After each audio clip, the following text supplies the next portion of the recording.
Meu namorado me chamava de burra e dizia que eu nunca passaria no concurso público. Estudei em segredo por 1 ano, passei em primeiro lugar e terminei com ele no dia da minha posse. Meu nome é Clara, tenho 28 anos, e por quase 4 longos e sufocantes anos, eu fui a namorada de Gustavo, um homem que, com seu charme superficial e sua lábia afiada, conseguiu me convencer de que eu era a pessoa mais sortuda do mundo por tê-lo ao meu lado. E, ao mesmo tempo, a mais irremediavelmente burra. A frase "você é burra demais para isso", Clara, tornou-se a trilha sonora não oficial do nosso relacionamento, um veneno que ele instilava em mim diariamente, gota a gota, minando minha autoestima, meus sonhos e minha própria percepção da realidade. O isso em questão poderia ser qualquer coisa, desde entender a trama de um filme mais complexo até, e principalmente, meu desejo mais profundo e secreto, passar no concurso para delegada de polícia civil. Conheci Gustavo num barzinho da moda, numa fase da minha vida em que eu estava um pouco perdida, recém-saída de um emprego que não me satisfazia e questionando minhas escolhas profissionais. Ele, com seus 30 e poucos anos, engenheiro de produção numa multinacional, parecia o epítome do sucesso e da autoconfiança. Inteligente, ou pelo menos, muito bom em parecer inteligente, articulado, com um senso de humor cáustico que, no início, eu achava charmoso e espirituoso. Caí de amores como uma patinha. Ele me fazia rir, me levava para lugares bacanas, quando convinha a ele e à sua imagem, claro, e parecia genuinamente interessado em mim. Ou, pelo menos, na versão de mim que ele queria moldar. O sonho de ser delegada não era novo. Vinha desde a adolescência, alimentado por uma sede de justiça e por uma admiração quase ingênua pelos heróis dos livros policiais que eu devorava. Eu sabia que era um caminho árduo, um dos concursos mais difíceis e concorridos do país, exigindo anos de estudo intenso e uma dedicação quase monástica. Mas a ideia de combater o crime, de proteger os inocentes, de fazer a diferença no mundo caótico em que vivíamos, era um chamado que ecoava fundo na minha alma. Quando, nos primeiros meses de namoro, comentei timidamente com Gustavo sobre esse meu antigo sonho, ele riu. Uma risada condescendente, que fez meu estômago gelar. Delegada? Você, Clarissa? Ah, meu amor, que bonitinho você sonhando alto assim, ele disse, apertando minha bochecha como se eu fosse uma criança de 5 anos. Mas vamos ser realistas, né? Esse concurso é só para os crânios, para os gênios do direito. Exige uma capacidade de raciocínio, uma memória fotográfica, uma inteligência que, sejamos francos, não é bem o seu forte, né, minha linda? E arrematou com um beijo na testa, como quem consola uma criança que acabou de descobrir que Papai Noel não existe. Aquele foi o primeiro de uma série interminável de comentários depreciativos sobre minha capacidade intelectual. No início, eu tentava argumentar, mostrar que eu era esforçada, que sempre fui uma boa aluna, apesar de ter escolhido uma faculdade de letras, o que, para ele, já era um atestado da minha falta de ambição prática. Mas ele sempre tinha uma resposta na ponta da língua, um sarcasmo disfarçado de brincadeira, uma crítica construtiva que me fazia sentir a pessoa mais estúpida do universo. Ah, Clara, você não entendeu a ironia do filme? Deixa que eu te explico, é um pouco complexo para você. Não, meu amor, não mexe nesse computador, você vai acabar deletando alguma coisa importante. Deixa que o expert aqui resolve. Você leu esse livro de filosofia? Que coragem! Conseguiu entender alguma coisa ou só passou os olhos pelas figuras? E, claro, o tema concurso para delegada virou sua piada particular, seu instrumento favorito de tortura psicológica. E aí, doutora Clarissa? Já prendeu algum bandido hoje com o poder da sua retórica? Ele perguntava, com um sorriso cínico, quando me via com algum livro de direito penal nas mãos. Eu havia começado a estudar por conta própria, timidamente, antes mesmo de oficializar minha intenção de prestar o concurso. Não enche, Gustavo, eu respondia, tentando disfarçar a mágoa. Ué, meu amor, mas eu só estou te incentivando. Afinal, alguém tem que acreditar nos seus sonhos, né? Mesmo que eles sejam, digamos, um pouco fora da sua alçada intelectual. Aos poucos, o veneno dele foi fazendo efeito. Comecei a duvidar de mim mesma, da minha capacidade. Será que ele tinha razão? Será que eu era mesmo burra demais para um desafio tão grande? O sonho de ser delegada foi se tornando uma fantasia distante, quase uma vergonha secreta, que eu evitava mencionar para não ter que ouvir as risadas de escárnio dele. Ele, por outro lado, parecia se deleitar com meu crescente complexo de inferioridade. Quanto mais insegura eu me sentia, mais ele se agigantava, mais ele se tornava o gênio incompreendido que precisava de uma namorada bonitinha e esforçada, mas não muito brilhante ao seu lado, para não ofuscar sua suposta genialidade. Era uma dinâmica doentia, mas eu estava tão enredada na teia de manipulação dele que não conseguia enxergar uma saída. O golpe de misericórdia na minha já abalada autoconfiança aconteceu numa noite em que fomos jantar com um casal de amigos dele. O amigo, um advogado bem-sucedido e arrogante como o próprio Gustavo, passou a noite se gabando de um caso complexo que havia ganhado no tribunal. Eu, que sempre me interessei por direito, fiz uma pergunta genuína sobre um aspecto técnico do processo. Gustavo me fuzilou com os olhos por baixo da mesa e, assim que o amigo terminou de responder, ele emendou, com uma risada forçada: a Clara tem umas curiosidades, né? Ela cismou agora que quer ser delegada de polícia. Ha ha ha. Imaginem só, a doutora Clara interrogando um bandido perigoso. Com essa carinha de quem não sabe nem preencher um cheque. Os amigos riram, constrangidos. Eu senti meu rosto queimar, as lágrimas ameaçando vir. Queria abrir um buraco no chão e sumir. Gustavo, vendo meu desconforto, ainda teve a crueldade de completar, com um falso tom de carinho: relaxa, meu amor, eu estou só brincando. Mas é que você é tão pura, tão ingênua para esse mundo cão do crime e da lei. Seu lugar é cuidando de mim, da nossa casa, quem sabe um dia dos nossos filhos. Coisas mais leves, entende? Naquela noite, voltei para casa em silêncio, remoendo aquela humilhação pública. Pura. Ingênua. Limitada. Burra. As palavras dele ecoavam na minha cabeça como um decreto. E, pela primeira vez, uma raiva fria, diferente da tristeza e da resignação habituais, começou a se formar dentro de mim. Quem ele pensava que era para definir meus limites, para esmagar meus sonhos com tanta displicência e crueldade? Deitei na cama, fingindo dormir, enquanto ele roncava ao meu lado, alheio à tempestade que se armava em meu peito. E, naquela madrugada insone, tomei uma decisão. Uma decisão que mudaria minha vida para sempre. Eu iria prestar o concurso para delegada de polícia. Mas ele não saberia. Ninguém saberia. Seria meu segredo, minha missão particular. Eu estudaria como uma louca, me dedicaria como nunca antes, não para provar algo a ele, mas para provar a mim mesma que eu era capaz. Que eu não era a burra que ele tanto pintava. Que eu era forte, inteligente, e que ninguém, absolutamente ninguém, tinha o direito de me dizer o que eu podia ou não podia ser. No dia seguinte, com uma desculpa qualquer de que precisava espairecer, fui ao centro da cidade. Entrei num sebo e comprei, com o pouco dinheiro que eu havia economizado de uns trabalhos de tradução que fazia às escondidas, os manuais de direito constitucional, penal, processual penal, administrativo, todo o arsenal básico para iniciar minha jornada. Escondi os livros no fundo do meu armário, debaixo de uma pilha de roupas velhas. E, naquela mesma noite, enquanto Gustavo dormia o sono dos justos e dos arrogantes, eu acendi a pequena luminária do meu celular, abri a primeira página do Manual de Direito Constitucional, e comecei a estudar. As letras miúdas, os conceitos complexos, a linguagem árida do direito, tudo aquilo, que antes me parecia um bicho de 7 cabeças, agora ganhava um novo significado. Cada parágrafo lido, cada artigo memorizado, era um pequeno ato de rebeldia, um passo a mais em direção à minha libertação. O medo de ser descoberta era constante. Eu estudava nas madrugadas, nos horários de almoço no meu trabalho de meio período, que arrumei para ter alguma independência financeira, por menor que fosse, nos fins de semana em que Gustavo saía para jogar futebol com os amigos ou para relaxar em algum barzinho. Usava fones de ouvido, fingindo ouvir música, enquanto, na verdade, assistia a videoaulas de cursinhos preparatórios online.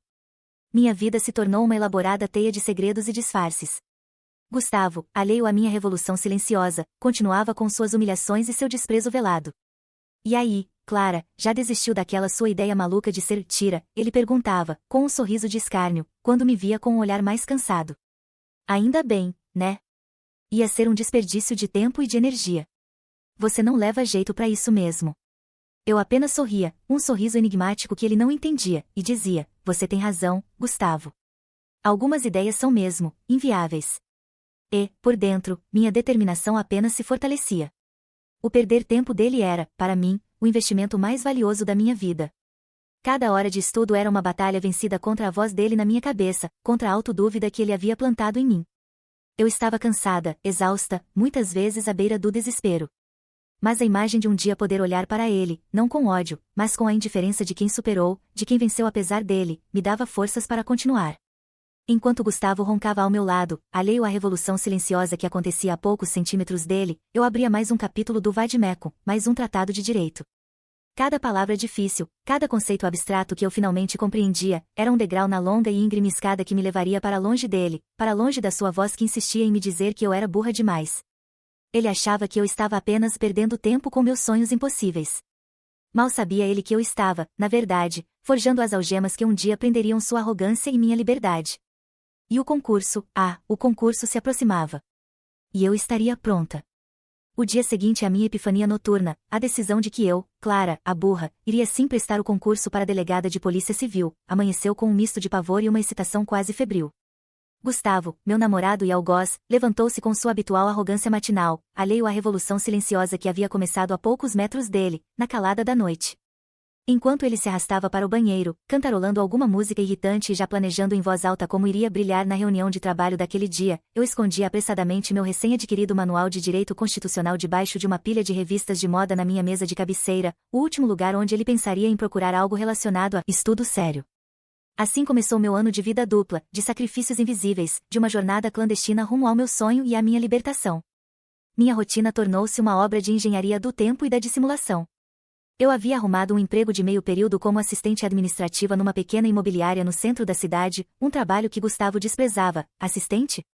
Que futuro tem isso, Clara, mas que me garantia um mínimo de independência financeira para comprar meus materiais de estudo e, principalmente, me tirava de casa por algumas horas preciosas.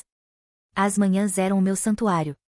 Acordava às 4h30, antes mesmo dos primeiros raios de sol e, principalmente, antes que Gustavo despertasse de seu sono de gênio incompreendido.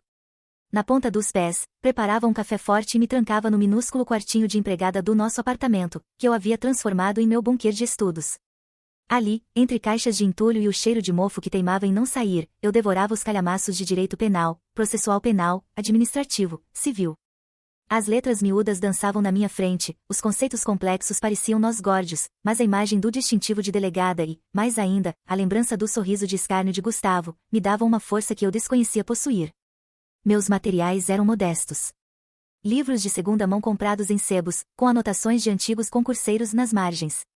Apostilas em PDF baixadas de sites duvidosos, que eu imprimia no trabalho, às escondidas, usando a impressora da imobiliária. Videoaulas gratuitas no YouTube, assistidas com fones de ouvido e o brilho da tela do notebook no mínimo, para não despertar a fera que dormia no quarto ao lado. Criei um perfil anônimo em fóruns de discussão de concurseiros, onde eu podia tirar dúvidas, trocar informações sobre as bancas examinadoras e, principalmente, sentir que eu não estava sozinha naquela jornada insana. Manter as aparências para Gustavo era a parte mais desgastante.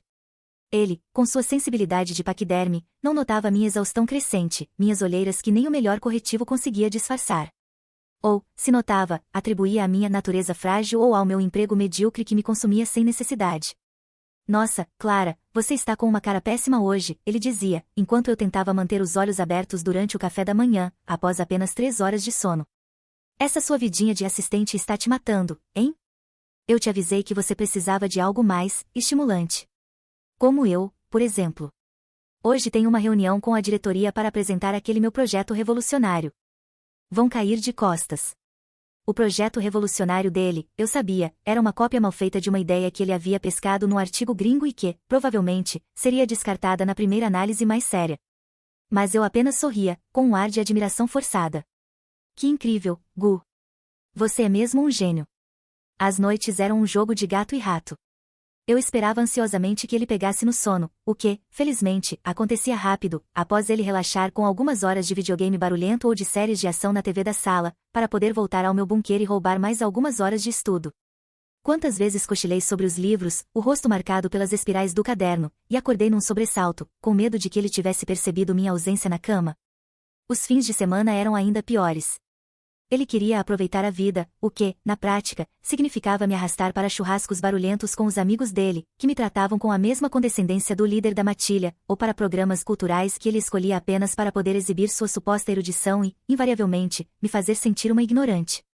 Eu inventava dores de cabeça, cólicas monstruosas, trabalhos urgentes da imobiliária que eu precisava levar para casa. Tudo para conseguir algumas preciosas horas a mais com meus livros e minhas anotações.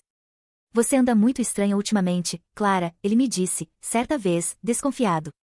Sempre cansada, sempre com uma desculpa para não sair. O que está acontecendo? Anda me traindo, por acaso? A acusação, vinda dele, o rei da projeção, quase me fez rir de tão absurda. Claro que não, Gustavo. É só, cansaço do trabalho, preocupações. Você sabe como é. Não, não sei como é, ele retrucou, com superioridade. Eu, quando estou focado num objetivo, não deixo que cansaço ou preocupações me atrapalhem. Mas você sempre foi meio mole, né? Falta aquela garra, aquela ambição de quem quer vencer na vida. Engoli em seco e sorri. Você tem razão, Gu. Preciso aprender com você a ser mais focada. E, por dentro, eu pensava, meu caro, se você soubesse o tamanho do meu foco e da minha ambição neste momento. Houve momentos de quase descoberta que me deixaram com o coração na mão. Uma vez, ele entrou de supetão no quartinho de empregada, procurando por uma caixa de ferramentas velha, e eu tive que jogar um lençol rapidamente sobre a pilha de livros de direito penal que estava sobre a pequena escrivaninha improvisada. "O que é isso aí, tanto mistério?" ele perguntou, desconfiado. "Ah, são uns romances policiais que peguei emprestado da vizinha." "Sabe como é, para distrair um pouco a cabeça", menti, com o sorriso mais amarelo que consegui produzir. Ele deu de ombros, achando graça na minha futilidade literária, e saiu. Escapei por pouco. O cansaço físico era brutal. Havia dias em que eu mal conseguia levantar da cama, o corpo moído, a mente exausta. A privação de sono me deixava irritadiça, com a memória falhando. Mas eu não podia fraquejar. A cada vez que pensava em desistir, lembrava-me da humilhação que ele me fez passar, da forma como ele esmagou meus sonhos com tanta crueldade. E a raiva, aquela raiva fria e calculada, me dava um novo impulso. Comecei a fazer pequenas vitórias nos simulados online que encontrava. No início, meus resultados eram desanimadores. Mas, com persistência, com a revisão constante da matéria, com a ajuda dos colegas anônimos dos fóruns de concurseiros, minhas notas começaram a subir. Cada acerto numa questão complexa de direito administrativo, cada peça processual que eu conseguia redigir corretamente num exercício prático, era como uma medalha de honra invisível que eu pendurava no peito. Minha autoestima, antes em frangalhos, começava a se reconstruir, em segredo, longe dos olhos críticos e depreciativos de Gustavo. O dinheiro era outro problema constante. Meu salário de assistente mal cobria minhas despesas básicas e a compra dos materiais de estudo mais essenciais. Comecei a vender algumas roupas e objetos pessoais que não usava mais em sites de classificados. Abri mão de qualquer pequeno luxo, o cafezinho na padaria, o cinema no fim de semana, o corte de cabelo no salão. Minha vida se resumia a trabalhar, estudar, e tentar sobreviver à convivência com Gustavo. Ele, claro, não notava, ou não queria notar, minhas dificuldades financeiras. Continuava exigindo jantares em restaurantes da moda, que eu sempre pagava com a desculpa de que havia recebido um extra no trabalho, presentes de aniversário para os amigos dele, você precisa causar uma boa impressão, Clara, e contribuições para as despesas do apartamento que, eu sabia, eram desproporcionais ao meu rendimento. Eu me sentia uma equilibrista, tentando manter todos os pratos no ar, enquanto ele apenas observava, com um ar de quem espera o tombo para poder dizer eu avisei. A contagem regressiva para o dia da prova do concurso começou a me deixar em pânico. E se eu não passasse? E se Gustavo, no final das contas, tivesse razão? Se eu fosse mesmo burra demais para aquilo? O medo do fracasso era um fantasma que me assombrava nas madrugadas insones. Mas eu o afastava com mais estudo, mais dedicação, mais café. Finalmente, o edital foi publicado. A data da prova, dali a 3 meses. Senti um frio na barriga e uma onda de adrenalina. Era agora ou nunca. Intensifiquei ainda mais minha rotina de estudos, cortando qualquer resquício de vida social ou lazer. Gustavo, percebendo meu isolamento crescente, começou a reclamar. Nossa, Clara, você virou um bicho do mato. Não quer mais sair, não quer mais ver ninguém. O que deu em você? Virou eremita agora? Estou apenas, cansada, Gu.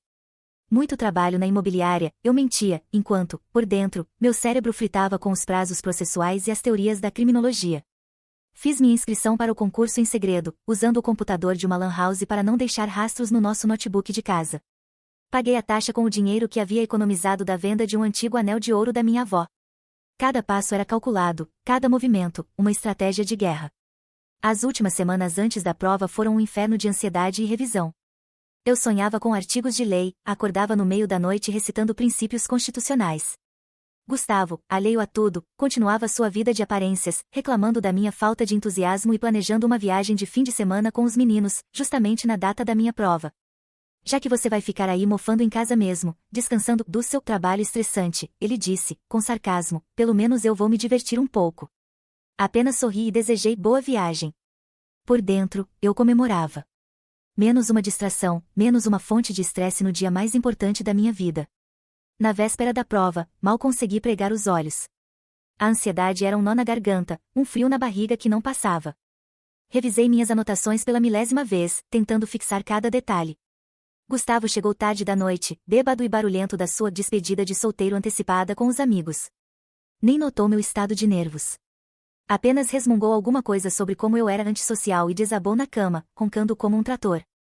Levantei às 4 da manhã, antes mesmo do despertador tocar. Preparei um café forte, comi uma fruta, e reli, pela última vez, minhas anotações sobre os temas que eu mais temia. Vesti uma roupa simples, confortável. Peguei minha caneta preta transparente, meu documento de identidade e uma pequena imagem de Santa Rita de Cássia, a santa das causas impossíveis, que minha avó havia me dado e que eu guardava como um tesouro secreto na carteira. Saí de casa na ponta dos pés, enquanto Gustavo ainda ressonava, alheio ao terremoto de ansiedade e esperança que me consumia.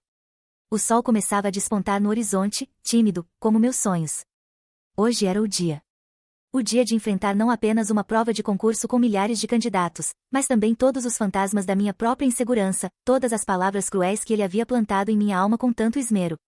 Burra demais, ele disse, tantas e tantas vezes. Pois a burra aqui estava prestes a entrar naquela sala de prova e lutar pelo seu futuro, pela sua dignidade, pela sua libertação, com todas as armas que havia forjado em um ano de estudo clandestino, de sacrifícios invisíveis e de lágrimas engolidas em silêncio. E, independentemente do resultado que viria dali a alguns meses, eu sabia, com uma certeza que aquecia meu coração assustado, que a Clara que sairia daquela prova não seria mais a mesma que entrou. Ela seria uma guerreira. E sua batalha estava apenas começando. O dia do concurso para delegada de polícia civil amanheceu com um céu de brigadeiro em pleno inverno, uma ironia que não me passou despercebida. Enquanto Gustavo roncava pesadamente ao meu lado, alheio à batalha que eu estava prestes a travar, eu me levantei na ponta dos pés, o coração batendo como um tambor de guerra no peito. Vesti a roupa mais confortável e discreta que tinha, prendi o cabelo num rabo de cavalo simples e engoli, com dificuldade, uma xícara de café amargo e uma banana. O estômago, revirado pela ansiedade, não aceitaria mais nada.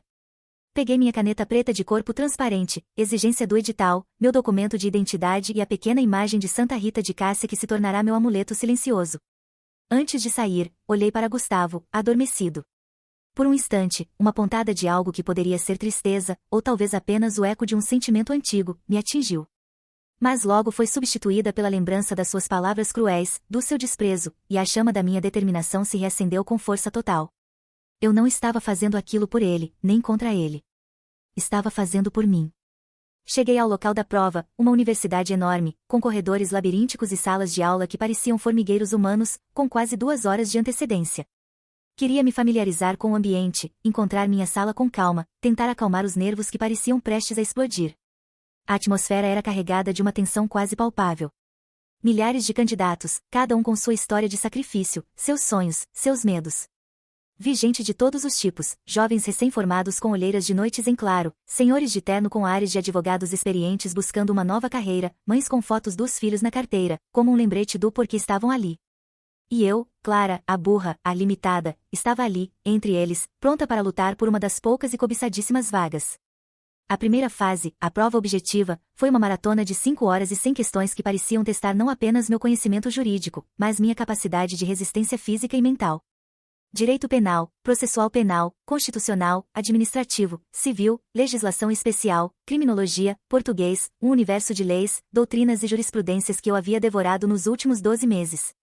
Havia momentos em que eu empacava numa questão, o pânico ameaçando me paralisar. Nesses instantes, eu fechava os olhos, respirava fundo, lembrava dos insultos de Gustavo e usava a raiva como combustível para clarear a mente e buscar a resposta correta no emaranhado de informações que havia armazenado no meu cérebro. Em outros momentos, uma sensação de clareza e confiança me invadia, e eu respondia às questões com uma segurança que me surpreendia. Saí da sala de prova exausta, a mão doendo de tanto escrever, a cabeça latejando, mas com uma sensação estranha de dever cumprido. E uma minúscula, quase invisível, fagulha de esperança. Gustavo voltou da sua viagem relaxante com os meninos no domingo à noite, mais arrogante e autocentrado do que nunca. Nem perguntou como havia sido meu fim de semana. Apenas reclamou da bagunça da casa, que eu, exausta pela prova, não tive ânimo para arrumar impecavelmente como ele gostava, e começou a desfilar suas aventuras etílicas e suas conquistas vazias.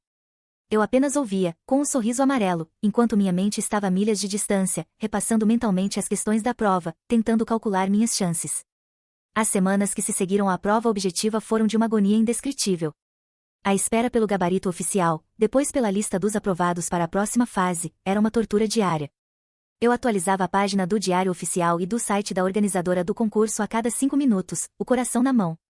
Gustavo, claro, não fazia a menor ideia do turbilhão que se passava dentro de mim. Para ele, eu continuava sendo a Clara aérea, a distraída, a que vivia no mundo da lua. E ele não perdia uma oportunidade de me alfinetar. E aí, Cinderela? Já decidiu qual abóbora vai virar sua carruagem hoje? Ele perguntava, com sarcasmo, quando me via pensativa, olhando para o nada. Ou, cuidado para não queimar o arroz de novo com essa sua concentração total em nada, né, meu amor? Eu apenas sorria e desconversava. Mal sabia ele que minha distração tinha nome e sobrenome, concurso para delegada de polícia civil. Quando finalmente saiu o resultado da prova objetiva, quase tive um infarto. Meu nome estava lá. Aprovada. E com uma pontuação excelente, bem acima da nota de corte. Queria gritar, pular, chorar de alegria. Mas tive que me conter. Gustavo estava na sala, assistindo futebol e reclamando do juiz. Apenas sorri discretamente para a tela do computador, salvei o arquivo em meu pendrive secreto e fechei tudo rapidamente, antes que ele percebesse minha euforia contida. Aquela pequena vitória, a primeira de muitas, eu esperava, era só minha. Meu segredo, meu trunfo. A segunda fase, a prova discursiva e a peça prática, exigiu um novo mergulho nos estudos. Desta vez, com foco na redação jurídica, na argumentação, na capacidade de construir teses e defesas consistentes. Minhas madrugadas no bunker se tornaram ainda mais intensas. Eu redigia peças processuais imaginárias, respondia a questões discursivas de concursos anteriores, cronometrando o tempo, buscando a perfeição na escrita e no raciocínio. Gustavo, alheio a tudo, continuava sua rotina de trabalho medíocre, ele vivia reclamando do chefe, mas nunca fazia nada para mudar de emprego ou de vida, e de lazeres fúteis. E, claro, de me diminuir. Nossa, Clara, você anda tão intelectual ultimamente. Lendo esses seus livrinhos chatos. Não cansa de ser culta e desinteressante? Livrinho chato era como ele se referia ao meu vade-mecum, que eu agora carregava na bolsa para aproveitar cada intervalo no trabalho, cada viagem de ônibus, para revisar algum artigo de lei. Passei na segunda fase. E na terceira, o temido exame oral. Enfrentar uma banca de 5 examinadores experientes, delegados, promotores e desembargadores, com seus olhares inquisidores e suas perguntas capciosas, foi um dos maiores desafios da minha vida. Mas eu estava preparada. Havia estudado não apenas o conteúdo, mas também técnicas de oratória, de controle emocional. Respondi a cada pergunta com segurança, com clareza, com a paixão pela justiça que me movia. Saí da sala de exame com as pernas bambas, mas com a sensação de que havia dado o meu melhor. O resultado final, a lista dos aprovados em todas as fases, demorou mais algumas semanas para sair. Semanas de uma ansiedade que me corroía por dentro, mas que eu disfarçava com uma maestria de atriz de Hollywood. Gustavo, nesse período, estava particularmente insuportável. Havia sido preterido numa promoção na empresa e descontava suas frustrações em mim, com uma saraivada de críticas e humilhações ainda mais ácidas. Tá vendo, Clara? É por isso que eu te digo que você precisa ter ambição. Eu aqui, me matando de trabalhar, e essa cambada de puxa-saco sendo promovida no meu lugar. E você aí, nessa sua vidinha medíocre, sem perspectiva nenhuma. Você é um peso morto na minha vida, sabia? Um peso morto. Aquelas palavras, ditas com tanto ódio, com tanto desprezo, foram a gota d'água que faltava para selar minha decisão sobre o nosso futuro. Mesmo que eu não passasse no concurso, mesmo que todos os meus sacrifícios tivessem sido em vão, eu não ficaria mais um dia ao lado daquele homem. Minha liberdade não dependia apenas da aprovação no concurso, dependia, acima de tudo, de me livrar daquele relacionamento tóxico que me sufocava e me anulava. E então, numa manhã chuvosa de novembro, o resultado final foi publicado no Diário Oficial. Meu coração parecia querer sair pela boca enquanto eu abria o arquivo em PDF no computador da imobiliária, aproveitando um momento de distração da minha chefe. Procurei meu nome na lista. 1, 2, 3 vezes. E lá estava ele. Clara Antunes de Oliveira. Aprovada. E não apenas aprovada. Ao lado do meu nome, em letras garrafais que pareciam saltar da tela e dançar na minha frente, a classificação que fez minhas lágrimas finalmente transbordarem, não de tristeza, mas de uma alegria selvagem, catártica, redentora, primeiro lugar geral. Eu, Clara, a burra, a limitada, a sem futuro, havia passado no concurso para delegada de polícia civil. Em primeiro lugar. Entre milhares de candidatos. Queria gritar para o mundo. Queria ligar para minha mãe, com quem eu ainda mantinha um contato telefônico superficial e secreto, e que, eu sabia, torcia por mim em silêncio. Queria esfregar aquele resultado na cara de Gustavo. Mas me contive. A hora da minha vingança, ou melhor, da minha libertação final, ainda não havia chegado. Ela seria servida fria, calculada, no momento exato em que ele menos esperasse. Passei as semanas seguintes vivendo uma espécie de euforia secreta. Por fora, a mesma Clara de sempre, suportando as grosserias de Gustavo com uma paciência que ele confundia com resignação. Por dentro, uma leoa prestes a dar o bote. Comecei a planejar minha formatura particular. Pesquisei sobre a cerimônia de posse dos novos delegados, a data, o local. Seria um evento grandioso, no Palácio da Justiça, com a presença de autoridades, da imprensa e, claro, das famílias dos aprovados. Gustavo, obviamente, não fazia parte dos meus planos de família. Mas ele estaria lá. Ah, se estaria. De uma forma ou de outra. Recebi a convocação oficial para a posse por e-mail e por carta registrada. A data estava marcada, 15 de dezembro. Exatamente 1 ano e 1 semana após aquela noite em que ele me humilhou publicamente no jantar com os amigos dele e que eu, secretamente, comecei minha jornada de estudos. A ironia do destino era, às vezes, de uma precisão cirúrgica. Preparei tudo com o cuidado de uma estrategista. Comprei um tailleur novo, elegante, profissional, a primeira roupa verdadeiramente de grife que eu me permiti ter, paga com o suor do meu trabalho e com a antecipação da minha vitória. Reservei um pequeno apartamento para alugar, perto da academia de polícia onde faria o curso de formação. E preparei a mensagem. A mensagem final para Gustavo. Curta, grossa, e acompanhada de uma foto que valeria mais que 1000 palavras. Na véspera da posse, com minhas malas já prontas e escondidas no maleiro do armário, senti uma mistura de ansiedade e uma paz profunda. Gustavo, alheio a tudo, roncava ao meu lado. Ele havia chegado tarde, reclamando de um dia estressante no trabalho e de como eu não fazia nada para aliviar a tensão dele.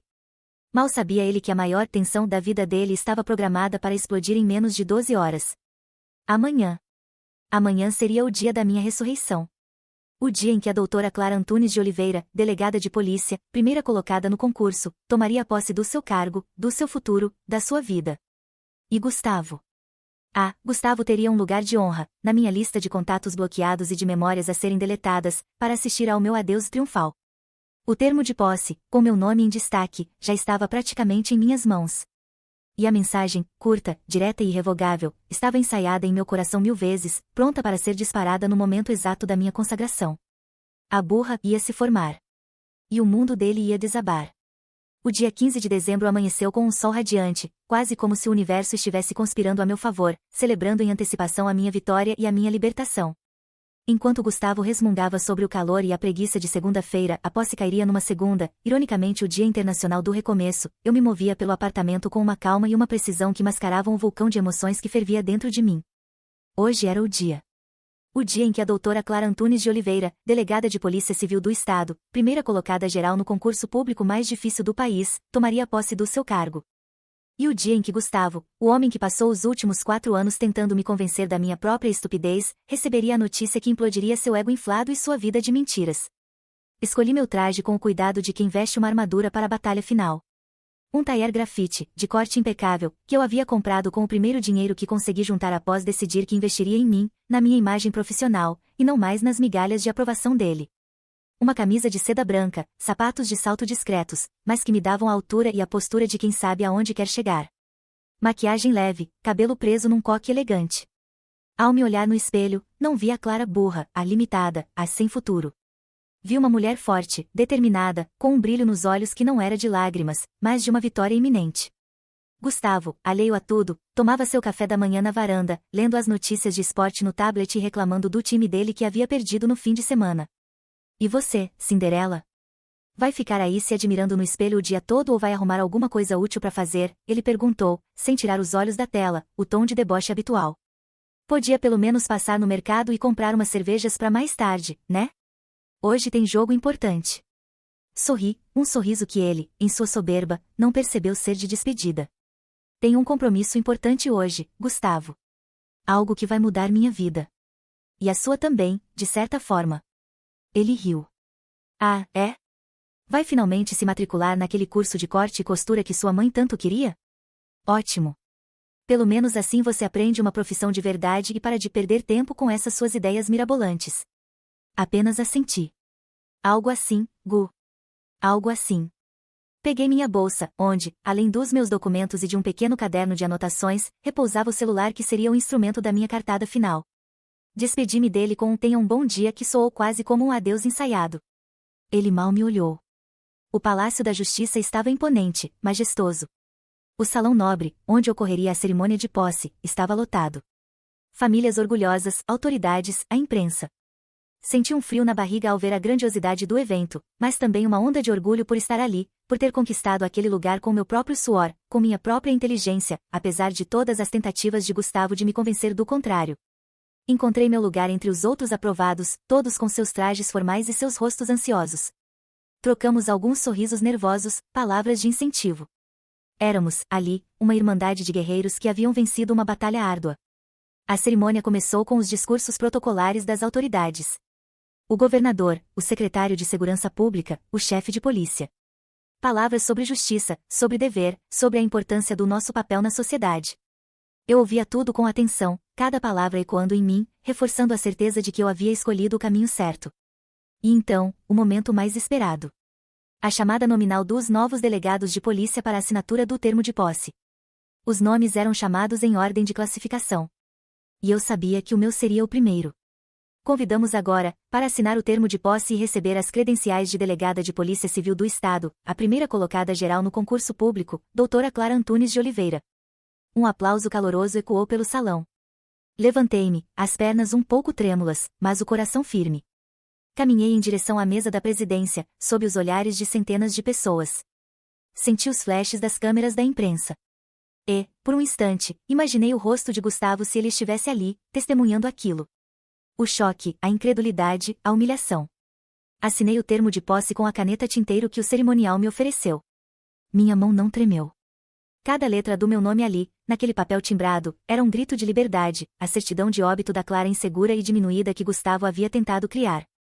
Recebi das mãos do governador o meu distintivo e minha carteira funcional. Doutora Clara. Delegada de polícia. Era real. Enquanto os aplausos ainda ecoavam, e antes de voltar ao meu lugar, pedi licença por um instante e, discretamente, peguei meu celular na bolsa. Abri a câmera. Tirei uma foto nítida, clara, do meu termo de posse, com meu nome em destaque e a assinatura das autoridades. Em seguida, abri o WhatsApp, na conversa com Gustavo. Aquela conversa que, nos últimos tempos, era um monólogo de críticas e humilhações dele, e de respostas monossilábicas minhas. Digitei a mensagem que eu havia ensaiado em meu coração por um ano inteiro. Curta. Direta. Irrevogável. Adeus.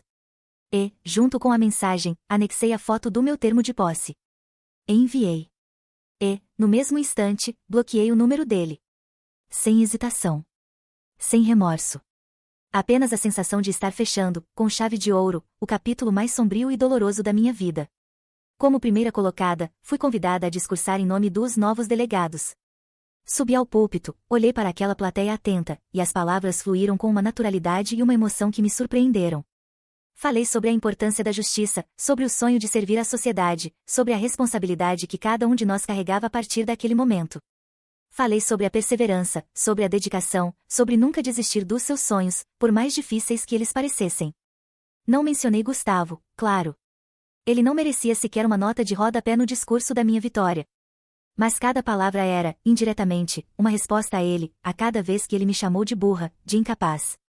E eu sabia que, mesmo que ele não estivesse ali para ouvir, minha mensagem havia chegado ao seu destinatário da forma mais impactante possível, através da prova incontestável do meu sucesso.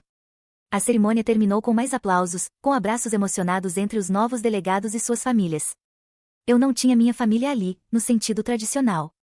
Meu pai, eu sabia, jamais me perdoaria por ter desperdiçado meu potencial em algo que não fosse o direito que ele sonhou para mim.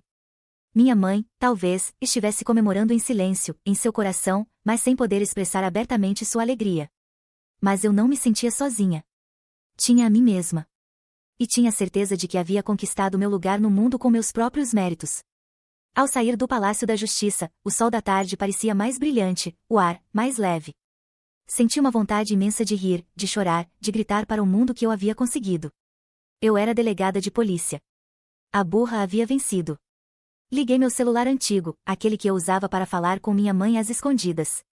Havia dezenas de chamadas perdidas de Gustavo.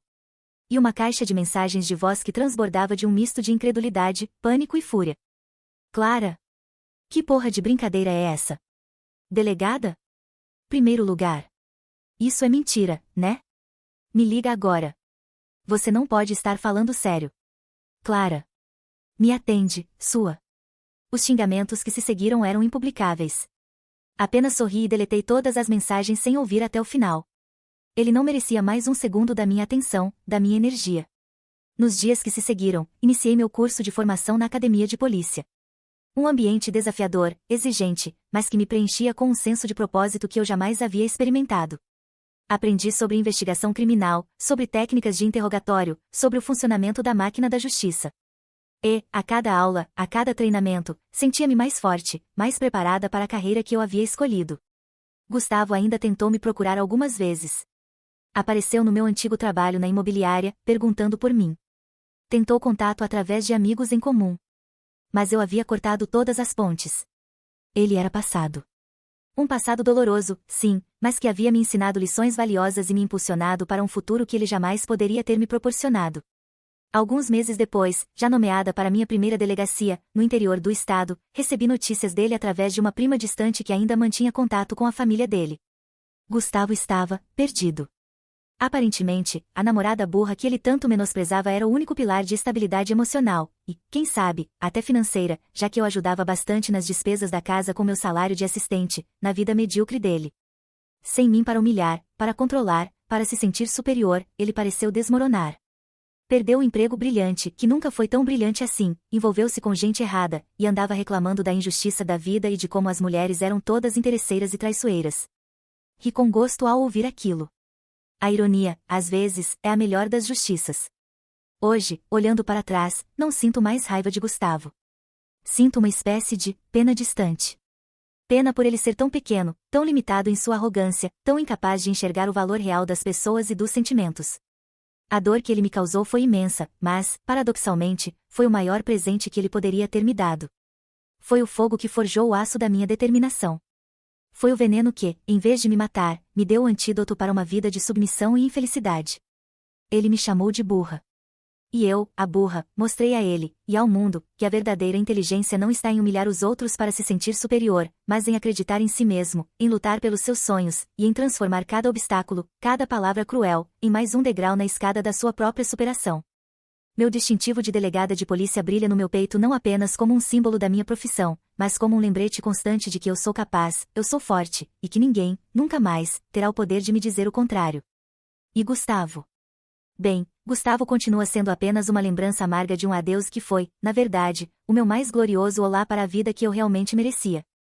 E aí, minha gente, que história de reviravolta e empoderamento da nossa delegada Clara, hein? Usou a humilhação como trampolim e mostrou para o namorado tóxico quem é que realmente manda na inteligência e na determinação. Essa é para provar que lugar de mulher é onde ela quiser, inclusive no topo do concurso mais difícil do país. Quem aí também vibrou com o adeus triunfal dela? Se você se inspirou com a força da Clara e acredita que ninguém tem o direito de diminuir seus sonhos, já sabe, deixa aquele like que vale mais que qualquer concurso, compartilha essa história com todas as guerreiras e guerreiros que estão lutando suas batalhas silenciosas, e se inscreve no canal. Porque aqui, meu amigo e minha amiga, a gente adora uma história onde o patinho feio vira cisne, a burra vira gênio, e os arrogantes, bom, os arrogantes levam um belo e merecido bloco na vida. Tem muito mais por vir. Fica ligado e até a próxima.